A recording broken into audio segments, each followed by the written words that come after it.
Masha's spooky stories. Well, I'm going to really frighten you today. This story is about a little boy who was afraid, very afraid. Listen carefully and find out what the little boy was afraid of, more than anything else. On a dark, dark night in his room, Philia was watching a very scary cartoon on TV.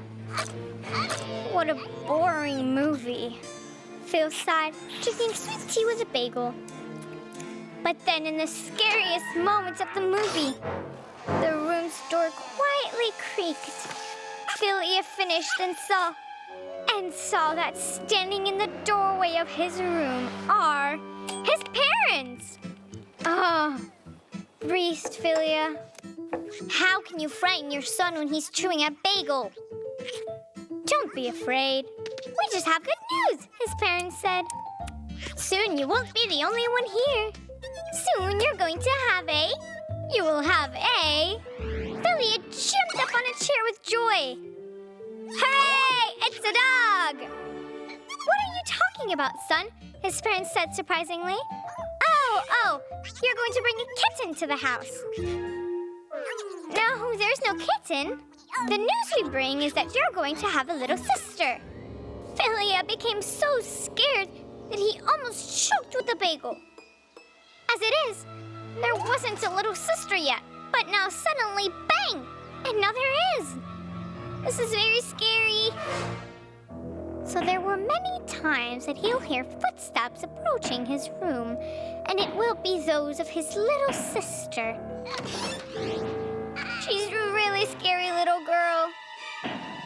She enters his room, looks around it, licks her lips, and after a horrible and scary laugh, she says, "My dear brother, I will live here. It's my turn now." What a nightmare! From then on, Philia couldn't get any sleep. Everywhere he imagined his terrible sister. She sneaks up to his favorite constructor set to mess with it. She starts painting everywhere using Philia's favorite colors. She can't stop eating her brother's favorite bagels with poppy seeds. Horrible! But even worse is that now, Philia wasn't needed at all by his parents. And really, if this terrible sister could eat bagels, play with his toys, and paint using his colors, why would his parents need Philia? He would sit on a bench under the heavy rain, lonely, abandoned, and all alone. Philia couldn't resist. He burst into bitter tears and ran quickly to his parents. "Mommy, Daddy, please don't ever leave me. You still need me." His parents were so scared that his father almost choked with the bagel. And his mother said, "How can you scare your daddy like that? He was eating a bagel." But Philia doesn't let up. "I do not want a terrible little sister. We're better off getting some little dog instead, or even a kitten." Very well, son. And really, his parents agreed. Let's see, what can we do about it? A dog will have the house protected. A kitten will chase and catch mice all around the house. And what about baby girls? They will not only eat bagels and watch plenty of cartoons. But Philia protested. "I only watch cartoons because I'm bored. And we kids can also be very useful." "Well then, give me an example." "Okay, for example, Dad, I eat all the porridge you gave me for breakfast. And so, that way, nothing is wasted." "And that's good, son. Well, what else?" "Very well. I also help my dad to make something for my constructor set." "That's very helpful." "Yes, it is, son." His parents agreed. And babies are also good for something. So then maybe a cute little sister? "Well, okay," Philia agreed. And then he wants a brother. A brother? Now Philia stopped being afraid for some reason. Very well, let's have a brother then. Brothers are definitely more fun to have. There's never a dull moment playing with brothers. Yeah.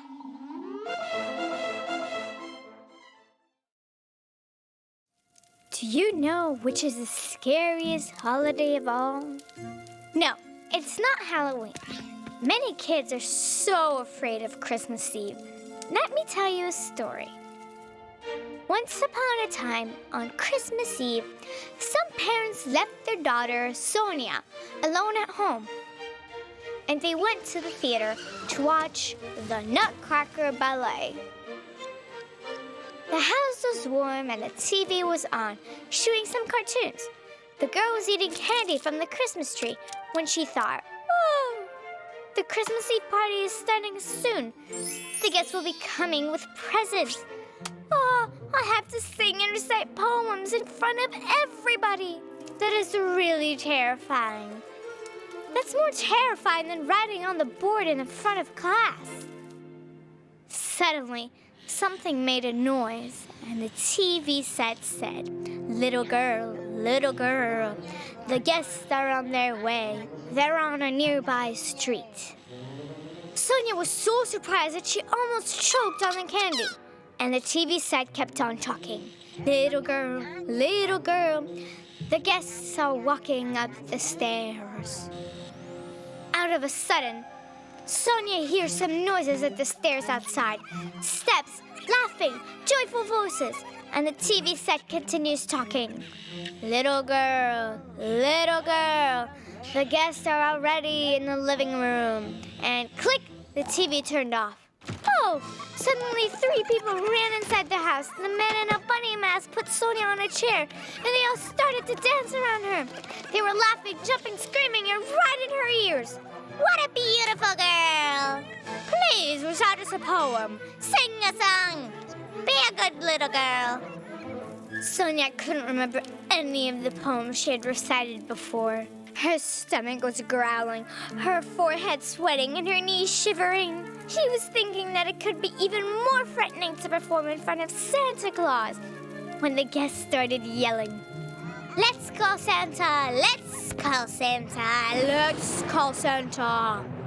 Sonia turned back, and Santa was right there. Right after, her chair started to shake and seemed to be stretching. Sonia looked down, and the floor was getting further and further away. Rapidly, she couldn't see the floor, and the ceiling was getting closer. Sonia squeezed the kitchen chair as hard as she could with her hands and feet and closed her eyes. She remained quiet, silently thinking, "Oh, I wish the end would come quickly." And somewhere down there, Santa started yelling, "Christmas will never start without poems! Ho, ho, ho!" At that very moment, Sonia felt somebody touch her on the shoulder. It was the man wearing Alexander Pushkin's mask hanging from the lamp. He said, "Give me a minute, and I'll ask you for a duet with my lyrics when it manage to run freely." Sonia was prepared to shout as loud as she could, but she opened her mouth and unexpectedly whispered, "I'm afraid to recite a poem. I'm afraid I'll get it wrong. If I don't know what I'm doing, the holiday might be ruined. Oh, I wish that stage fright could be cured in a blink of an eye." Then I realized that Santa was waiting for me to recite. I'll get off the chair, get out of the way. There's nothing left to say. And the guests shouted, "Bravo!" They clapped and started to shake the chair strongly. Sonia could not stop from closing her eyes and fell off of the chair, and all of a sudden, she woke up. She opened her eyes and saw her parents smiling and trying to wake her up. "Get up, sweetheart. You're going to miss Santa and the presents if you stay asleep." Sonia nervously peeked, and Santa really had come. He put his bag on the floor, stepped on the chair, made a bow, and bang! He started to recite a poem. Just remember, before it is spoken, there's nothing to fear when reciting a poem. A few words may be totally forgotten, but the holidays will be incredibly brightened. Immediately, Sonia remembered about Pushkin. She pulled Santa off the chair and performed herself. Understand it. It's quite all right. You don't need to ask for permission. Just climb a chair and recite. You say the words loud and clear, and it will be a charming delight. Then we're going to recite a poem, and we're going to dance and sing a song.